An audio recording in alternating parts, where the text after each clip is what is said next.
Նախ դպրոցներ թե գործարաններ կառուցել, մեր ձևով շարժման համակարգող Նարեկ Կարապետյանի բարձրացրած այս հարցի հետ կապված իշխանականները աղմուկ բարձրացրին, թե տեսեք դեմ են դպրոցների կառուցմանը։ Իսկ Կարապետյանն ասել էր, որ նախ պետք է գործարաններ կառուցվեն, որից հետո դպրոցներ, եւ դա բացատրել էր իրենց ընտանիքի փորձով, երբ 20 տարի առաջ Լոռու մարզի իրենց գյուղում կառուցել են գերժամանակակից դպրոց, վերանորոգել ճանապարհներ, տներ։ Սակայն մարդիկ ելի շարունակում էին հեռանալ, որովհետեւ մարդը եթե չունի աշխատանք, նա չի մնալու, ուզում ես ոսկուց քաղաք սարքիր, նվիրիր։ Մարդկանց պետք է ապահովել սկզբնական հացով, ապրուստով եւ հետո նոր լավ պայմաններով։ Առաջնահերթությունը պետք է լինի հարկեր վճարող գործարանների ստեղծումը, որոնք էլ հետագայում կֆինանսավորեն դպրոցների շինարարությունը, այլ ոչ թե վարկերով կկառուցեն։ Կառավարության մեր աղբյուրն ասաց, որ ընդամենը 2 ամիս առաջ դեմոգրաֆիկ զարգացումների վերաբերյալ հույժ գաղտնի զեկույց է պատրաստվել, որտեղ տարբեր գիտատեսչությունների, փորձագետների, այդ թվում ոլորտի հայտնի մասնագետներից մեկի Ամերիա խորհրդատվական ընկերության ղեկավար Տիգրան Ջրբաշյանի ուսումնասիրություններն են ներառված եւ որը հաստատում է Նարեկ Կարապետյանի ասածը։ Այդ զեկույցի եզրահանգումն այն է եղել, որ մեր երկրի դեմոգրաֆիական վիճակը հաշվի առնելով արդյունավետ քաղաքականություն չեն վարում, քանի որ դպրոցներ են կառուցվում, բայց երեխա չկա, որ հաճախի այնտեղ, ուստի թիրախները պետք է փոխել։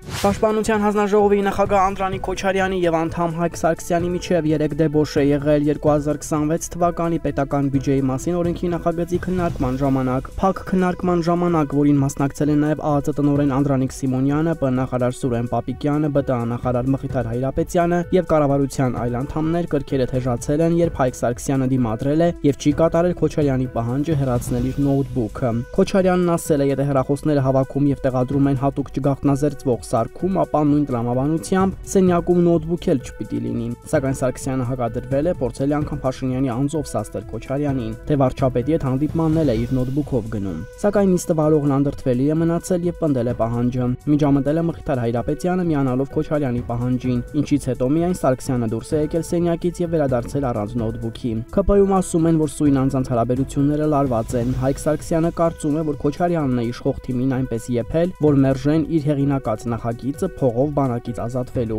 ավելի ճիշտ կարճ ժամկետով ծառայելու վերաբերյալ։ Պատգամավորը փորձել է վերջերս նորից այդ նախագիծը փոքրինչ ձևափոխված օրակարգ բերել, սակայն ԿՊ-ում կրկին դիմադրել են։ Հայկ Սարգսյանը խնդրել է Պապիկյանին, որ այն ներկայացնի Փաշինյանին ու հիմա սպասում է պատասխանի։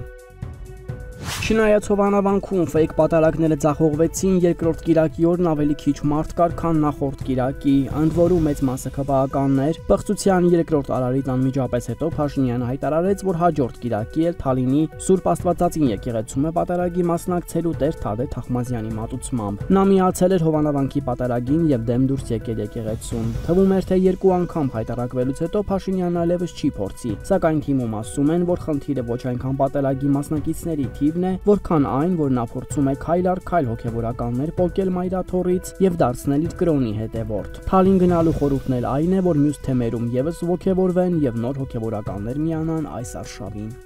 Վերջերս ԿՊ վարչությունը հայտարարեց, որ 2026 թվականի ընտրությունների ԿՊ նախընտրական շտաբը կղեկավարի վարչապետի աշխատակազմի ղեկավար Արայիկ Հարությունյանը, քարոզչական պատասխանատուն կլինի Վահագն Ալեքսանյանը։ Պարզվում է շտաբի մյուս անդամներն են Փաշինյանի վստահելիները քիչ բացառությամբ։ Օրինակ, ֆինանսական հարցերով պատասխանատու է նշանակվել Փաշինյանների ընտանեկան գանձապահ, Հայկական ժամանակի նախկին հաշվապահ Արուսյակ Մանավազյանը։ Մարզերի պատասխանատուն կլինի Դավիթ Ղուդաթյանը, տարածքային կառավարման եւ ենթակառուցվածքների նախարարը, որը նաև ի պաշտոն է մարզպետների վերակացուն է, եւ Երևանի պատասխանատու է նշանակվել քաղաքապետ Տիգրան Ավինյանը, որի եւ Փաշինյանի ոչ այնքան ջերմ հարաբերությունների մասին նաև ԿՊ-ում են խոսում։